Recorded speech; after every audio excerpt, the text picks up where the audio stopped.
welcome back to Write to Success, Essay Accelerator. Thank you so much for joining me today. I'm Sela, as I suppose you probably know by now.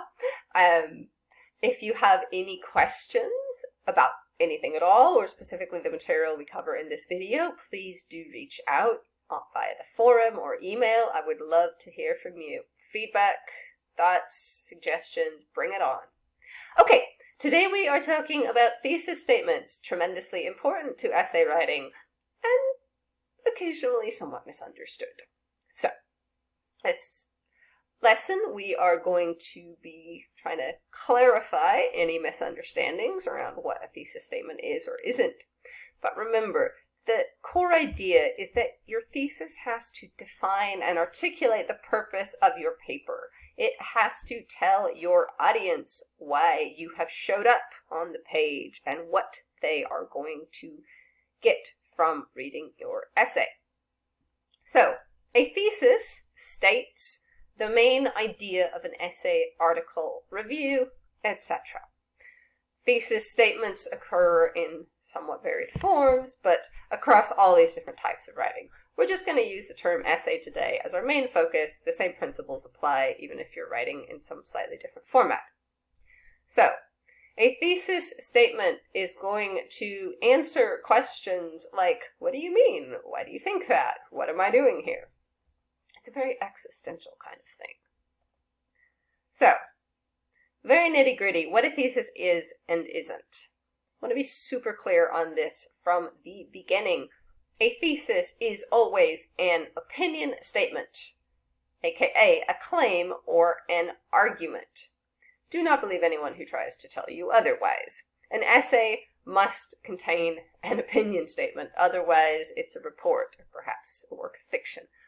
But an essay makes an argument. That is sort of the function of the form, which means that your thesis statement is an argument. So, here are some examples. Let's take a brief look at them together. Reducing consumption benefits the environment more than recycling. Okay. Could someone turn around and say, well, no, clearly recycling is better for the environment than reducing consumption? They could. Not only could they, but in fact that's what big oil has been doing for decades. So that is definitely an opinion statement, something that could be argued back and forth. Second example, Jane Austen's Pride and Prejudice is primarily a criticism of the socio-economic system of its time. The key word in this particular statement is that modifier primarily. Because to say Jane Austen's Pride and Prejudice critiques the socio-economic system of its time is verging on a fact. Okay? It's just a bit of a bland statement. But if you're arguing that the primary purpose of the novel is to criticize the social system, then you have a debate on your hands. There's plenty of people who think it's just a story about weddings. So, they're entitled to that opinion. Finally, artificial textiles limit the creative options of ready-to-wear designers. Plenty of people will be like, oh, what are you talking about? Rayon's the best. So clearly that is a statement that can be debated, discussed.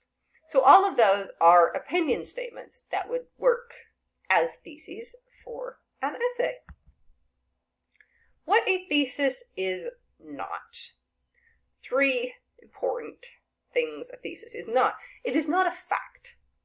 If you state the Earth revolves around the sun, or 100 is a greater number than 50, larger number, or most trees are green in the summer, something like that, that's not really an opinion statement.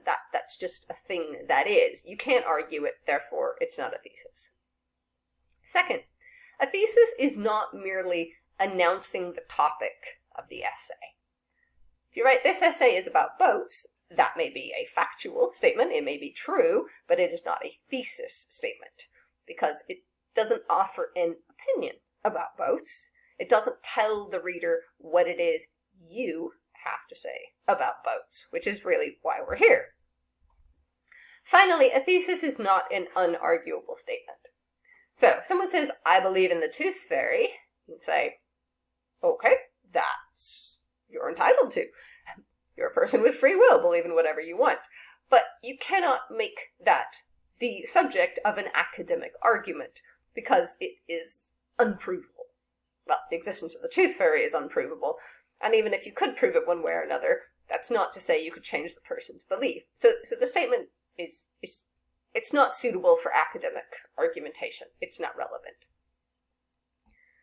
It is an opinion. So let's just clarify this point. You might be like, well, you just said a thesis had to be an opinion. Yes, every thesis has to be an opinion. Not every opinion is suitable to be a thesis, though. And it's really important that we understand that distinction. The opinion that becomes a thesis has to be something that can be argued in academic terms, that can be discussed based on evidence. And whether you believe in it or not, the tooth fairy does not fall into that category. Okay, so once you have some ideas for opinion statements, once you have some opinion statements ready on the topic that you're been asked to write about, you need to do a simple 3-step thesis test. And don't rush this. It's okay to spend, in fact, it's good to spend a little time on this, because this is really going to help you direct your essay and help you move it forward. The first main question to ask about anything that you are considering as a potential thesis is it debatable? Could a reasonable person take the opposing side? Is there a discussion to be had? This will help you check that you're not, in fact, just stating a fact. All right. Second, you need to find out if there is supporting evidence. You're going to make an argument, so you are going to need evidence. This step should involve some research. Go to Google Scholar or go to your library. Look around, see what information is available. Make sure there is data, facts, to back up the claim that you're going to make. And finally, number 3 is a little more personal and subjective, but it is really important. Ask yourself, and be honest in your answer, do I care enough about the argument to defend it?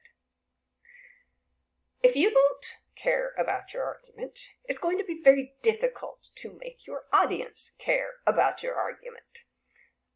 If you're bored by the claim that you make, there's a very good chance that your professor reading it will be bored by the claim you make. You have to spend time on this paper. You're going to have to spend time researching this claim, looking back and forth, gathering evidence, etc., etc. If you are fundamentally disinterested, uninterested in the topic, don't go there. Don't start an argument that you don't actually care about the outcome to. Okay?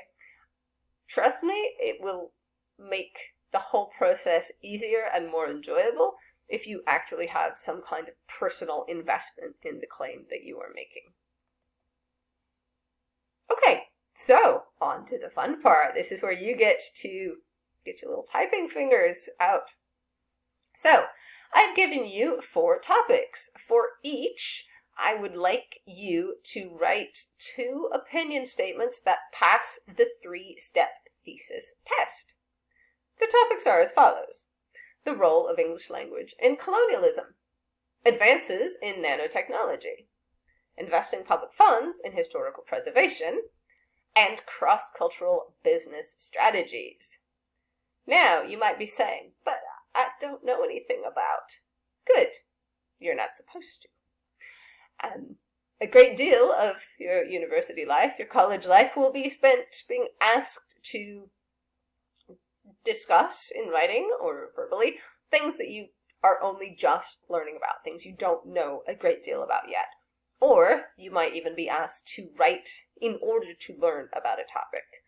So a lot of the time, you're going to be starting from, if not 0, pretty close. So you've got to get used to this.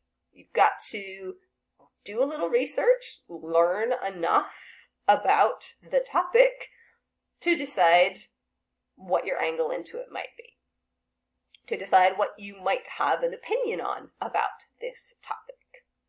All right, now my suggestion is that As you approach each of these, you think about your own strengths and interests and existing knowledge and see if there's any intersections, okay? The role of English language in colonialism. Maybe you've learned English as an additional language and you have some thoughts on the historical context of how English is taught in your home country. That would be super interesting. Maybe you live in a place where historical preservation has been an issue, or you have a passion for a particular period of history. So take that as a starting point. And again, even if the subject is unfamiliar, there is a very good chance that somewhere one of your interests or some of your knowledge overlaps with it. So look for those connection points, and then dive in and, have some fun. Be creative. Please post your opinion statements in the forum. If you prefer, you can just email them to me at teacher@Right4Success. I look forward to seeing what creative and fascinating arguments you come up with. Thank you so much for your time today. I hope you found this video useful, and I look very much forward to speaking with you on our next session. Have a great day.